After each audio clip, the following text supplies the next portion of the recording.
हम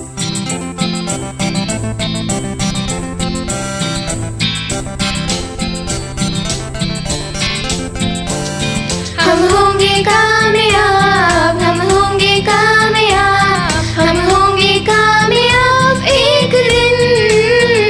हो मन में है विश्वास, पूरा है विश्वास, हम होंगे कामयाब एक दिन।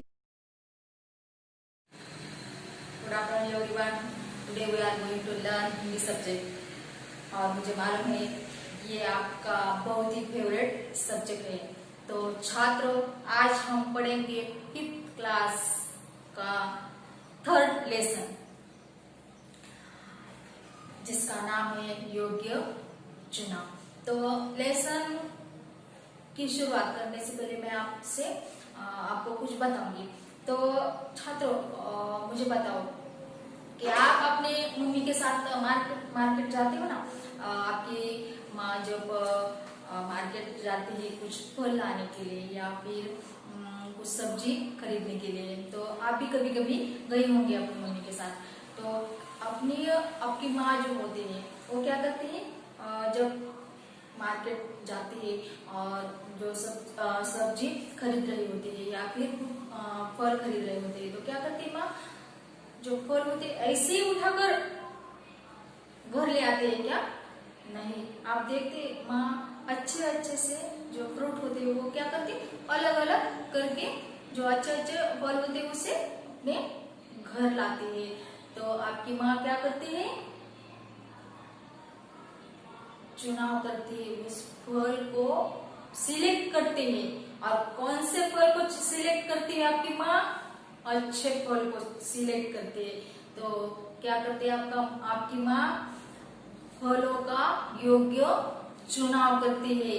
तो ये जो लेसन है ये योग्य चुनाव मतलब उचित सिलेक्शन, इस पर आधारित है। तो ये क्या है? ये एक कहानी है। कहानी आपको मालूम है, आप सबको मालूम है कहानी। हमारी दादी, हमारी नानी कभी कभी हमें कहानी सुनाती है, राजाओं की कहानी, रानियों की कहानी। तो उसी तरह ये क्या है, ये एक राजा की कहानी है। तो आइए देखते हैं इस कहानी में क्या दिया है, क्या लिखा है इस कहानी में। हम आज योग्य चुनाव ये कहानी पढ़ेंगे, देखेंगे, लर्न करेंगे। ठीक है, तो सबसे पहले मैं इस कहानी के पैराग्राफ को रीड करूंगी। आपने अभी अपने हिंदी के जो टेक्स्ट बुक है वो निकाले होंगे और पेज नंबर 5 देखो। पेज नंबर 5 पर लेसन नंबर 3 है जिसका नाम है योग्य चुनाव, उचित सिलेक्शन। राजा मंगल सेन के मंत्री जगत राम बूढ़े हो चुके थे। उन्होंने राजा से स्वयं को सेवा मुक्त करने की विनती की। राजा मंगल सेन ने कहा, आप पहले अपने जैसे सेवाभावी, परोपकारी और ईमानदार मंत्री का चुनाव कर लीजिए, तभी आपको सेवा मुक्त किया जा सकता है। जगत राम ने आदेश दिया, राज्य में ढिंढोरा पिटवा दो कि राज्य के नए मंत्री का चयन अगले गुरुवार को किया जाएगा।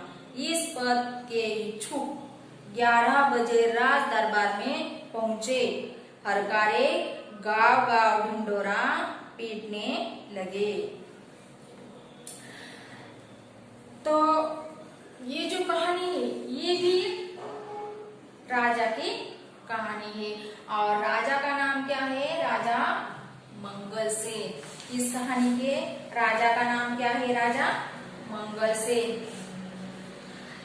तो राजा मंगल सेन के एक मंत्री थे। राजा मंगल सेन के मंत्री का नाम क्या था? राजा मंगल सेन के मंत्री का नाम जगत राम। और वो क्या हो चुके थे? वो बूढ़े हो चुके थे। और उन्होंने क्या था? उन्होंने राजा से स्वयं को सेवा मुक्त करने की विनती की। अब ये जो राजा मंगल सेन था और उनके जो मंत्री थे जगत राम, ये क्या हो गए थे? बूढ़े हो गए थे अब। और बूढ़े होने के कारण, अपनी थकावट के कारण उन्होंने राजा को एक रिक्वेस्ट की, विनती की कि महाराज आप क्या करो, मुझे सेवा मुक्त कर दो। मुझे अब अपनी सेवा से, अपने पद से, अपने मंत्री पद जो आपने दिया है उससे क्या करो, मुझे अब सेवा मुक्त कर दो। मुझे अब क्या करो, छुट्टी दे दो, क्योंकि मैं अब बूढ़ा हो चुका हूँ। मुझे अब जो आपके दरबार का जो काम होता है वो नहीं संभाल पाता है, तो मुझे आप क्या करो, छुट्टी दे दो। तब राजा मुगल सिंह क्या कहते हैं जगत राम सिंह कि आप पहले अपने जैसे सेवा भावी, परोपकारी और ईमानदार मंत्री का चुनाव कर लीजिए, तभी आपको सेवा मुक्त किया जा सकता है। तो उसके बाद ये जो राजा मुगल सिंह है ये क्या कहता है मंत्री जगत राम से कि आप क्या करो, अपने जैसे जो आप थे, जो आप है, तो अपने जैसे परोपकारी, सेवा भावी, ईमानदार मंत्री का क्या करो, चुनाव करो, मंत्री का सिलेक्शन करो। आप क्या करो, पहले अपने जैसे ही किसी दूसरे मंत्री का किसी दूसरे का चुनाव करो इस मंत्री पद के लिए, और जो कैसा होना चाहिए, आपके जैसा ही ईमानदार होना चाहिए, तभी आपको सेवा मुक्त किया जा सकता है, तभी आपको छुट्टी दी जा सकती है। जब आप अपने जैसे ही मंत्री का यहाँ पर सिलेक्शन करेंगे, यहाँ पर चुनाव करेंगे, तभी आपको इस काम से छुट्टी मिल सकती है। उसके बाद क्या होता है देखो, और उसके बाद क्या होता है, जगत राम ने आदेश दिया राज्य में ढिंढोरा पिटवा दो कि राज्य के नए मंत्री का चयन अगले गुरुवार को किया जाएगा।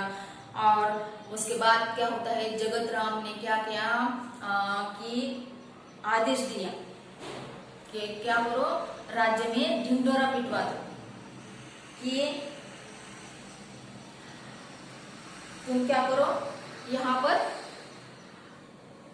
जो चुनाव हो रहा है उस चुनाव के बारे में ढिंढोरा पिटवा दो। सभी गांव को मालूम होना चाहिए, सभी राज्य के सभी छोटे छोटे जो गांव होते हैं राज्य में, उनको सबको मालूम करो कि अगले गुरुवार को यहाँ पर क्या होने वाला है, नए मंत्री का चयन होने वाला है। और इस पद के जो इच्छुक है, इस पद के जो इच्छुक युवक है, वो क्या करे, वो अगले गुरुवार को 11 बजे राज दरबार में पहुंचे और हर कार्य गाँव गाँव ढिंढोरा पीटने लगे। अभी जो हर कार्य का मतलब क्या होता है, जो राजा का आदेश होता है, मंत्री का आदेश होता है, राजा का जो सूचना होती है वो क्या करे, गाँव गाँव जाकर सबको बताए, सबको कहे कि राजा ने ऐसे ऐसी सूचना भेजी है, राजा ने ऐसा निर्णय लिया है, या फिर राजा ने ऐसे करने के लिए कहा है। तो ये जो हरकारी होते हैं, ये सेवक होते हैं, राज दरबार के सेवक होते हैं, इनका काम होता है कि गांव गांव में जाकर जो राजा का आदेश होता है वो सबको सुनाए और सबको बताए। तो यहाँ पर भी जो जगत राम ने आदेश दिया था कि अगले गुरुवार को नए मंत्री का चयन करने वाले हैं, तो जो भी इच्छुक युवक है तो उनको क्या करें कि राज दरबार में उपस्थित रहे और हर कार्य गाँव गाँव में ये ढिंढोरा पीटने लगे, गाँव गाँव जाकर ये पुकारने लगे कि जो कोई भी इच्छुक है वो राज दरबार में अगले गुरुवार को उपस्थित रहे, ताकि नए मंत्री का चयन हो सके। चयन वाले दिन राज दरबार की ओर जाने वाले मार्ग पर सुबह से ही 9 युवकों की भीड़ लग गई थी। सैकड़ों की संख्या में युवक दरबार की ओर जा रहे थे। इसी रास्ते पर एक तरफ एक वृद्ध हताश सा बैठा था। उसी की बैलगाड़ी का एक पहिया रास्ते के किनारे कीचड़ में फंस गया था। वृद्ध ने कई बार पहिया कीचड़ से निकालने की कोशिश की पर असफल रहा। मंत्री पद के अनेक उम्मीदवारों ने राज दरबार जाते समय यह दृश्य देखा, पर किसी ने भी वृद्ध की सहायता नहीं की। तो आगे क्या होता है, अगले गुरुवार को जो मंत्री थे जगत राम, उन्होंने चयन का दिन चुना था और इसी दिन जो इच्छुक उम्मीदवार थे नवयुवक थे उनको दरबार में उपस्थित रहने के लिए कहा था। और जब ये दिन आता है तो उस दिन में क्या होता है, उज्जैन वाले दिन रात दरबार की ओर जाने वाले मार्ग पर सुबह से ही नवयुवकों की भीड़ लग गई थी। सुबह से ही गांव से वहां पर नए मंत्री के चुनाव के लिए जो गांव से नवयुवक वहां पर आ गए थे और सैकड़ों की संख्या में युवक दरबार की ओर जा रहे थे। और क्या होता है, इसी रास्ते पर एक तरफ एक हताश एक वृद्ध सा क्या होता है, जब चयन का दिन आता है तो वहां पर बहुत सारे जो उम्मीदवार होते, नवयुवक होते, वो वहां पर राज दरबार में चले आते हैं। और उसी रास्ते पर एक तरफ क्या होता है, ये एक वृद्ध जो आदमी होता है, वृद्ध बूढ़ा आदमी होता है, वो हताश होकर बैठा होता है, निराश होकर बैठा होता है और दुखी होकर बैठा होता है। क्योंकि उसकी जो बैलगाड़ी का एक जो पहिया होता है वो रास्ते के किनारे जो कीचड़ होता है उस कीचड़ में क्या हो गया था, फंस गया था। और इसीलिए जो वृद्ध था, वो जो वृद्ध आदमी था, वो निराश होकर बैठ गया था। वृद्ध ने क्या किया था, कई बार उस पहिए को कीचड़ से निकालने की कोशिश की थी, लेकिन वो पहिया उसे अकेले कीचड़ से बाहर नहीं निकल पा रहा था। और उसी रास्ते पर से ये जो मंत्री पद के लिए उम्मीदवार थे, नवयुवक थे, ये जा रहे थे।